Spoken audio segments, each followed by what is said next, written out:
Friends ఈ wall leak అవుతూ ఉంటుంది అండ్ ఇంకొక గంటలో ఈ వాల్ బ్రేక్ అవ్వబోతుంది. ఒకవేళ ఈ వాల్ బ్రేక్ అయితే ఊర్లో ఉండే లక్షల జనాభా చనిపోయే అవకాశం ఉంటుంది. ఇంకప్పుడే అలెక్స్ కి ఒక ఐడియా వస్తుంది. వెంటనే తన ఫ్రెండ్ వీపు మీద ఒక కెమికల్ బ్యాగ్ ని కట్టి అందరితో కలిసి ఆ వ్యక్తిని తాడు సహాయంతో కిందకి దింపుతారు. ఇంకప్పుడే వీళ్ళు ఒక పైప్ ని తీసుకుని ఆ పైప్ లో కెమికల్ ని వేస్తారు. ఇంకా కొద్దిసేపటికి ఆ కెమికల్ వెళ్లి బ్రేక్ అవుతున్న ఏరియాకి అతుక్కుపోతుంది. ఇంకా జాక్ ఏమో తొందరగా ఆ కెమికల్ ని బ్రేక్ అయిన ప్లేస్ లో అతికిస్తూ ఉంటాడు. ఇంకా కేవలం 30 సెకండ్స్ మాత్రమే మిగిలి ఉంటుంది.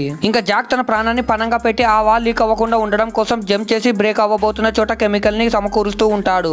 ఇంకప్పుడే జాక్ కి ఉన్న తాడు తెగిపోతుంది. అది చూసి జాక్ ఒక్కసారిగా టెన్షన్ ఫీల్ అవుతాడు. అండ్ కెమికల్ తో నిల్చోవడానికి సెట్ చేసి దాని మీద నిల్చోగానే తాడు పూర్తిగా తెగిపోతుంది. ఇంకా జాక్ చిన్నగా ప్రమాదం నుండి తప్పించుకుంటాడు. కానీ అప్పుడే ఇంజనీర్ చెక్ చేస్తే ఆ కెమికల్ ప్రభావం వాటర్ ని ఆపలేకపోతున్నాయి అని తెలుసుకుంటాడు. అండ్ ఆఫీస్ వాల్ కి కూడా క్రాక్స్ వచ్చి వాటర్ మొత్తం లీక్ అవుతూ ఉంటాయి. ఇంకా వాటర్ ప్రెషర్ ని ఎలా అయినా తగ్గించాలి అని వీళ్ళు ఆలోచిస్తున్నప్పుడు ఒక వ్యక్తి వచ్చి ఒక ఐడియాని చెప్తాడు. అండ్ ఇంతకీ ఐడియా ఏంటో తెలుసుకునే ముందు మీకు ఈ డబ్బుల కంటే మీ అమ్మ ప్రేమ గొప్పదని భావిస్తే వీడియోని లైక్ చేసి ఛానల్ ని సబ్స్క్రైబ్ చేసుకొని కమెంట్ లో లవ్ యూ మా అని టైప్ చేయండి. చివరికి ఈ వ్యక్తి ఒక బాంబ్ ని వాటర్ లో బ్లాస్ట్ చేయమని చెప్తాడు. దాని వల్ల సునామీ వచ్చి వాటర్ మొత్తం వెనక్కి వెళ్లిపోతాయని చెప్తాడు. ఇంకా బాంబు వేయగానే విస్ఫోటనం జరిగి వాటర్ మొత్తం వెనక్కి వెళ్లిపోతాయి.